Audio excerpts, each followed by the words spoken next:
Imagine an endless ocean, its waves whispering secrets carried beyond all maps and human memory. Somewhere out there, amid that boundless blue, there was an extraordinary island. It wasn't just a speck of land lost in a watery desert.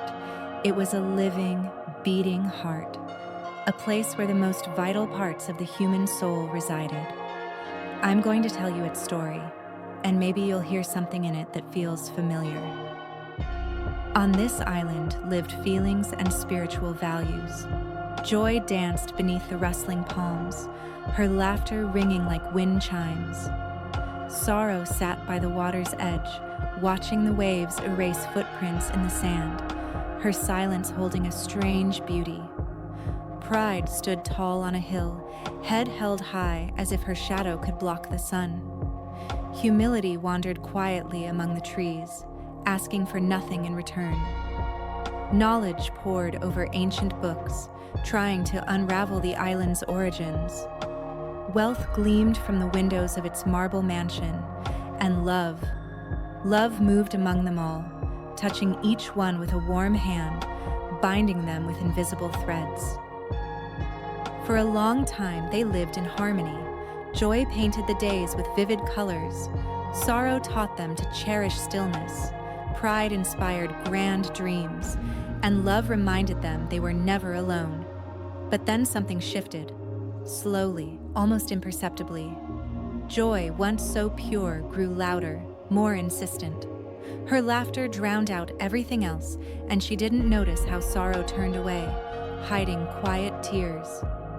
Pride built walls around herself, tall, cold, unyielding.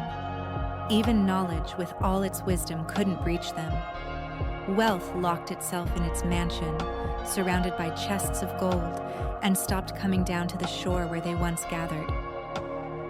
Love tried to hold them together. She knocked on Joy's door. "Remember how we laughed together?"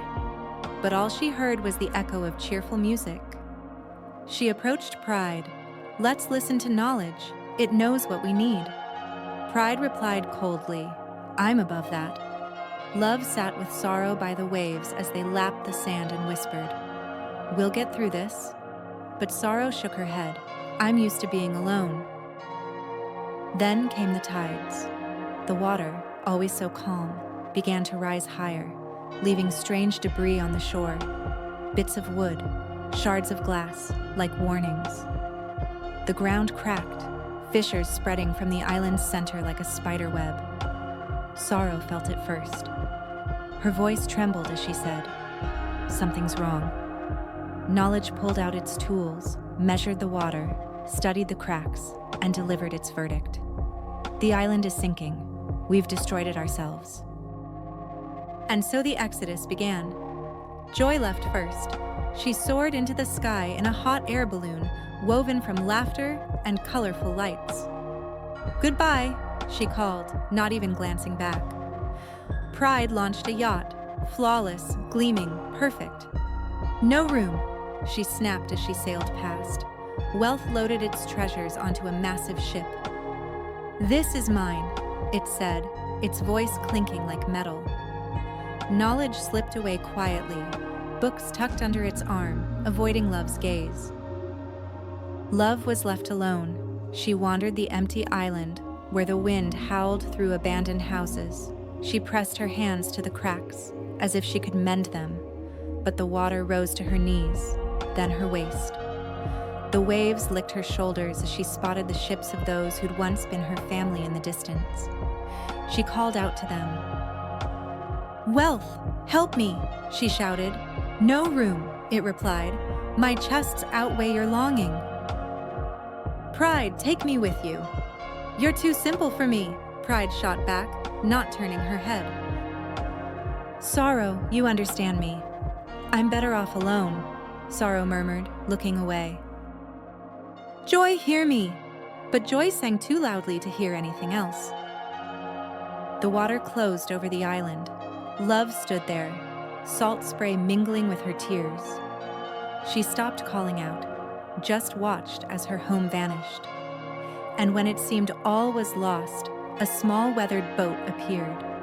In it stood an old man, his face a map of wrinkles etched by years. He said nothing, just stretched out his hand. Love took it, and they sailed away. Silence wrapped around them. Even as a new shore appeared on the horizon, the old man stayed quiet. Only when love stepped onto solid ground did he vanish, dissolving like morning mist.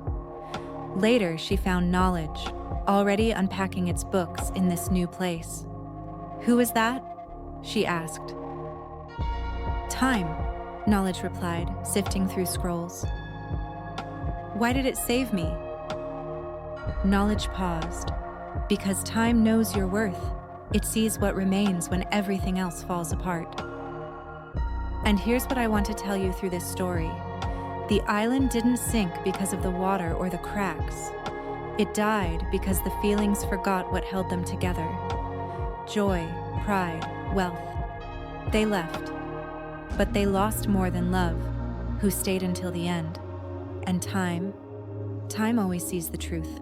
It doesn't judge by shine or noise. It saves what's eternal. Love isn't just one feeling among many. It's the foundation everything rests on. Without it, joy turns hollow, pride goes blind, wealth grows cold. Even sorrow, so deep and true, loses meaning if there's no one to share its silence. Time knew this, and that's why it reached out. So here's the lesson. Life will bring tides and cracks, moments when it feels like everything's sinking. But if you hold on to love, for yourself, for others, for the world, time will find you. And even when the waves wash away all you've built, what can't be drowned will remain. Love and time, they're what teach us to be human. Maybe one day we'll realize, to stay afloat, we don't need to build ships for ourselves. We just need to hold hands,